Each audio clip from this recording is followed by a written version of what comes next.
students, today we will discuss the chapter classification of computers. The contents which we are going to discuss are: first is introduction to computers and then their classification. Computers can be classified on two bases. First is according to their purpose and second is according to their size. According to the purpose, they can be divided as analog, digital and hybrid computers, and according to size, they can be classified as super, mainframe, mini, microcomputers and mobile devices. Microcomputers can be further of two types: desktop and notebook computers, and mobile devices can be tablet PC, smartphone, ebook reader, smartwatch, etc. What is a computer?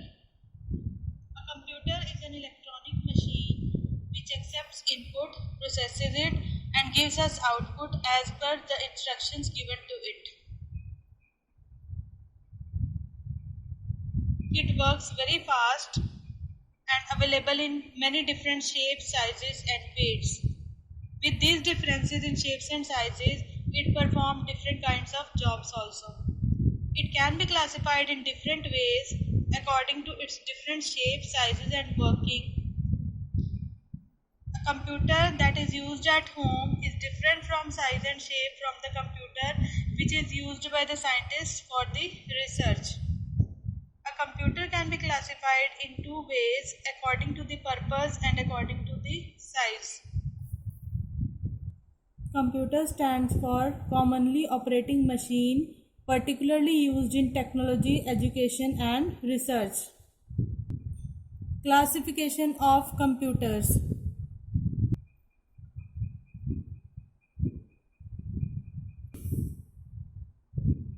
Analog computers take input, processes it and output in the form of analog data only. Example of analog data are pressure, temperature, voltage, speed and weight.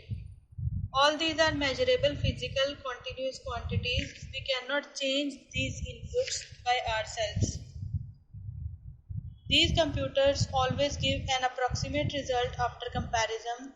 It works on the principle of analogous data.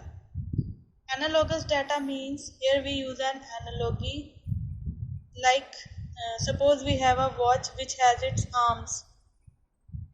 We can see the arms, that is a representation which shows the time. But if we use a digital clock, then exact time will be written. So it gives the approximate result. Examples are thermometer, voltmeter, speedometer, machine. Another example can be seismograph. Seismograph is the device used to measure the earthquake. Digital computer. Digital computer work with digital signal, that is the countable quantities. Any device that uses digital signal is called the digital device. Unlike the analog computer, these computers produce the exact results, and almost all electronic devices which we use nowadays or in daily life, they are all the digital devices. This is used in education field for doing business operations, official works, etc., and most famous for the actual computer works like report preparation, documentation, billing, etc. And they are fast and they have the high storage capacity as compared to the analog computers. Digital computers take input in the form of 0 or 1, that is in the form of bits, process it and produces the output also in the binary form. Example of digital devices is mobile and a laptop. Next is the hybrid computer. Hybrid computer is the combination of both analog and digital computers. As hybrid computer is mixture of both the computers, so it has the specialities of both analog and digital computers. It is the fastest among all of these and always provide more exact results. Any device that uses both signals is called the hybrid device. It is used in almost every field like business, researches and medical field also. These computers transfer the data from analog to digital and vice versa. Here analog computer solves the problem and digital computer controls and calculates. Example, petrol pump machine, or ECG machine. Hybrid computers can take analog or continuous input both, and output can also be in both the forms.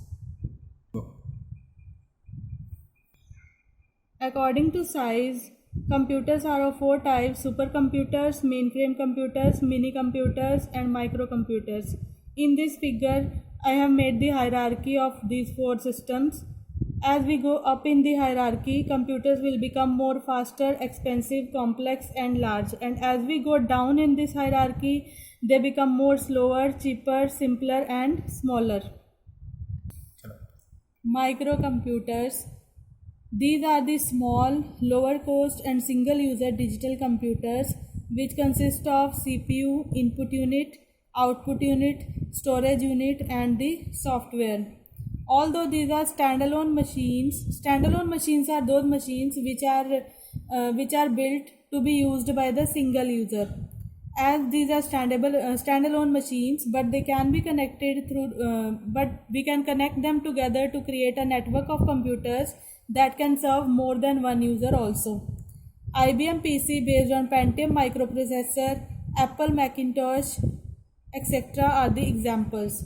It includes desktop computers, notebook computers, tablet computer, handheld computers, smartphones, and netbooks. Start. Desktop computers are also called PCs. These are the computers which we use in our homes for entertainment purpose, for example listening to songs, watching movies, etc. These are the standalone machines that can be placed on the desk and used mostly in schools, offices, and homes. They consist of three units: keyboard, monitor, system unit containing the CPU, memory, hard disk drive, etc. They are not very expensive. Apple, Microsoft, HP, Dell, Lenovo are some of these PC manufacturers. Notebook computers or laptops. These resemble a notebook that can be placed on your lap. All the features, functionalities of desktop computers they are of smaller size. They can be easily put in the briefcase also. They are portable, that is we can take them from one place to another. They have high battery backup and they are costlier than the desktops. Next is the netbook. Netbook is the combination of it is a blend of internet and a notebook, made for lower weight and cost, and it is mainly used for accessing web-based application, and it gives the performance needed to enjoy particular activities like watching videos or music, emailing, web surfing, etc. Next is PDAs. Although PDAs are not used nowadays, PDAs stand for personal digital assistant, or they are also known as the handheld computers. They are small sized computers that can be held on the top of the palm. Instead of keyboard, they have pen or stylus for the input. No disk drive, limited memory, less powerful, and they can be connected to the internet via the wireless connection. Example, Casio and Apple are some of the manufacturers. Yes. Mobile devices, also known as the cellular devices. First is tablet PC. Tablet PC contains all the features of the notebook computer. They can accept input from a stylus or a pen instead of the keyboard or a mouse. Next is the smartphone. Smartphone is the cellular phone that works as a phone and as a small PC also. It may use stylus or a pen or may have the small keyboard. These can be wirelessly connected to the internet and they can access electronic mail, download music, play games, etc.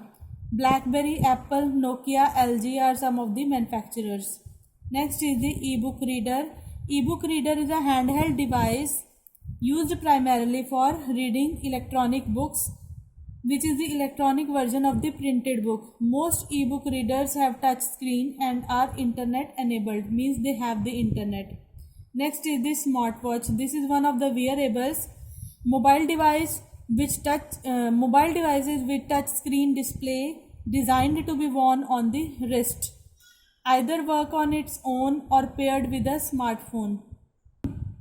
Next computer is the mini computer, also known as the workstation. These are the digital computers used in multi-user systems. They have the less memory and storage capacity than the mainframes. They can be fitted within a cabinet, or they can be of the size of refrigerator also. They have lower speed than the mainframes, and they are used in big organizations like banks and mostly used in universities and industries. Go. Next is mainframe computers. These are also the multi-user, multi-programming and very fast-speed computers having a very large storage capacity and used in organizations like banks or companies where many people require frequent access to the same data. Centralized databases. Centralized means like in the banks we have a server in the bank, and the customer can withdraw or deposit the money from anywhere in the country, but the updations is automatically done in the server of the bank. This is known as the centralized place. That is why it is known as the centralized database. The user accesses mainframe computers via a terminal that may be a dumb terminal or an intelligent terminal or a PC. A dumb terminal is that which cannot store data and do processing of its own. It has the input and output devices only. But intelligent terminal is opposite of the dumb terminal.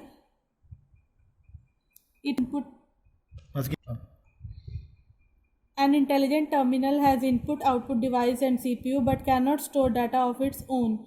The dumb and intelligent terminal use the processing power of the mainframe computer. Go. Next is supercomputer. These are the most fastest and most expensive computers. Their speed is measured in flops, that is floating point operations per second. They can do thousands of interconnected processes, and they can do working in the parallel. Highly calculation intensive tasks such as weather forecasting, etc. can be done through it. It is used in major universities, military agencies and scientific research laboratories. Thank you students. Stay home, stay safe.